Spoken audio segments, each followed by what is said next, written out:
How's it going, everyone, and welcome back to Rangers Rundown. We do not see another 3-game losing streak this season. The Rangers snapped that 2-game skid, and they beat the Devils tonight 3-1, winning the season series 3-1. News, Strome was back in the lineup tonight, and he made quite a splash coming back into the lineup, scoring a power play goal. But let's get into the lineup and the game. Kreider, Zibanejad for Toronto, Panarin, Strome, Kopp. Lafreniere, Hedl, Goudreau, Mott, Brodzinski, Hunt back in the lineup. Lindgren, Fox, Miller, Trouba, Braun, Schneider, and Georgiev was in net. So no Ryan Reeves in the game tonight. Fourth line, Mott, Brodzinski, Hunt. An interesting fourth line. I love Mott's game. I'm a little soured on Hunt. Every time he touches the puck, I know nothing crazy is going to happen. But, you know, it is what it is. Honestly, not that much to talk about in this game past the first period. It was it wasn't a boring game, but nothing was really happening. We'll get into it. Early 2-on-1 for the Devils, broken up by Strome, so welcome back to the lineup. Leads to offensive zone pressure for the second line.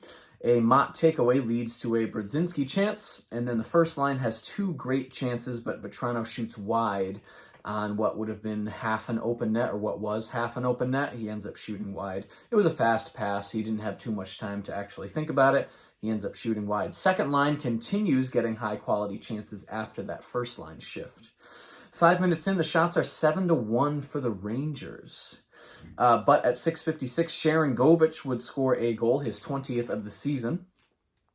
It was a takeaway from Trouba at the blue line. He's alone in front of Georgiev. He ends up putting it in. Halfway through, Schneider puts a huge body check on Boquist, and apparently we are in a league where if you put a really solid hit on somebody, you then have to fight right afterwards, which I think is really stupid, and a lot of people agree with me. You shouldn't have to answer the bell if your check was completely clean and within the rules of the game. So at 10:05, Schneider and Sharon Govich fight, and Schneider just beats the hell out of him. Sharon Govich takes the instigator penalty as well as a 10-minute misconduct. So good for the refs for actually assigning those penalties. You don't see the instigator penalty thrown out that often, but the refs tonight got it right. So the Rangers go on a power play, and at 11:07, Strome would score a power play goal, tying the game for the Rangers. Panarin's 64th assist of the year, which is a career high. He would score one more assist tonight, putting him at 65 for the season. 65 assists. A season or a career high for Panarin. Rangers fans boo whenever Subban touches the puck, which is great because Subban is just a little pest. At 17:32, Zacha takes a holding penalty, and it would only take Kreider 25 seconds to score his 25th power play goal, his franchise record 25th power play goal of the season, his 47th goal of the season. He passes Jaromir Jagr, and he stands alone in Rangers history as the player with the most power play goals in a single season with 25. And there are still 11 games left. He's going to get to 50. Could he get to 30 power play goals? Let's find out. New Jersey pushes in the final 90 seconds. End of the period, shots 13-7 in favor of the Rangers. We get into the second period. Teams trading early looks for about the first 4 minutes. It was just constant back and forth. Teams not really able to set anything up. Georgiev makes a great save on a Zacha deflection. 6 minutes in, Lafreniere has a partial break, but he was kind of off balance the whole time. He was being hounded pretty much the entire time, so he doesn't quite get a shot off. 7.5 minutes into the second period, the shots are 5-0 for New Jersey. So the complete opposite of what we saw in the first period. VZ hits Schneider into the boards, but he goes awkwardly into the boards, and it looks like he hurt his knee or his ankle or something, and he's helped off the ice. He would be gone for the rest of the game. At 11:47, into the second period, the Rangers finally get their first shot on goal. It was a Hunt shot from the circle. Nothing really dangerous about it, but it was their first shot on goal. Almost 12 minutes into the period. 13-16, Kopp takes a tripping penalty. Goudreau has a little short-handed dance. Zibanejad has a little short-handed dance. And then Strome hits the crossbar short-handed. So the Rangers generating a lot more offense on that penalty kill than the Devils did on the power play. We get to the end of the second period, shot 6-1 in favor of New Jersey. The Rangers had one shot on goal. You could argue that they could have had two, because Strome's shot that hit the crossbar deflected off of the goalie's shoulder. So you could call that a shot. So we can say 6-2, but still, two shots on goal in a period. They played really well defensively. You got to hand it to them. The Devils didn't score in the second period, and they only had 6 shots on goal. So the Rangers played really well defensively, and they had one shot on goal. A season low for a period for them, but I really don't think they care, nor should we.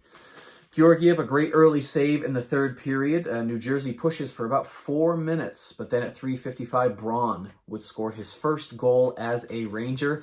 It went off of the goalie's glove and gets behind him. Kopp with an assist, so he has 9 points in his first 8 games as a Ranger, doing really well.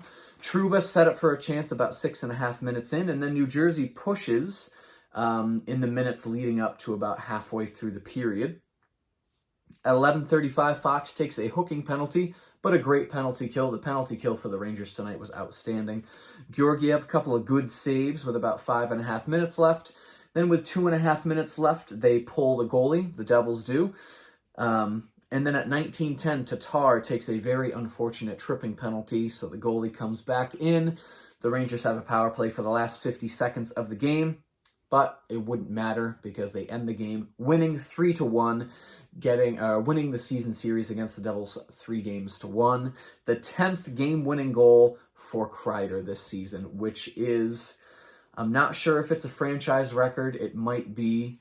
It's something special. It could be a franchise record. 10 game-winning goals for Kreider this season.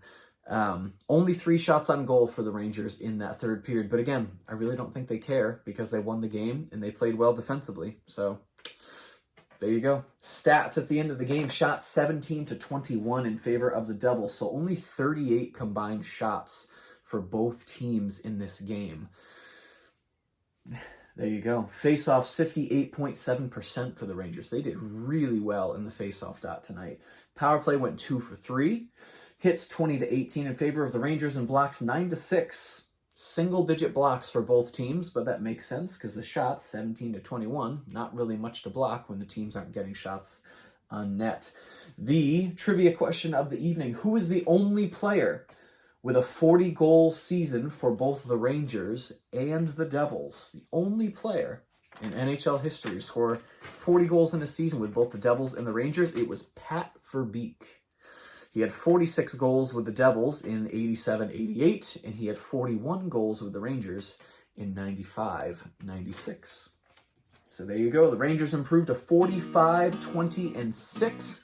We have 11 games left in this season, the next of which is Thursday evening when Pittsburgh comes to Madison Square Garden, and hopefully the Rangers can win 3 in a row against Pittsburgh and get themselves mentally ready for what will most likely be their first round matchup. If you enjoyed this video and you'd like to see more videos like it, be sure to hit the subscribe button. Thank you so much for watching, and I will see you in the next rundown.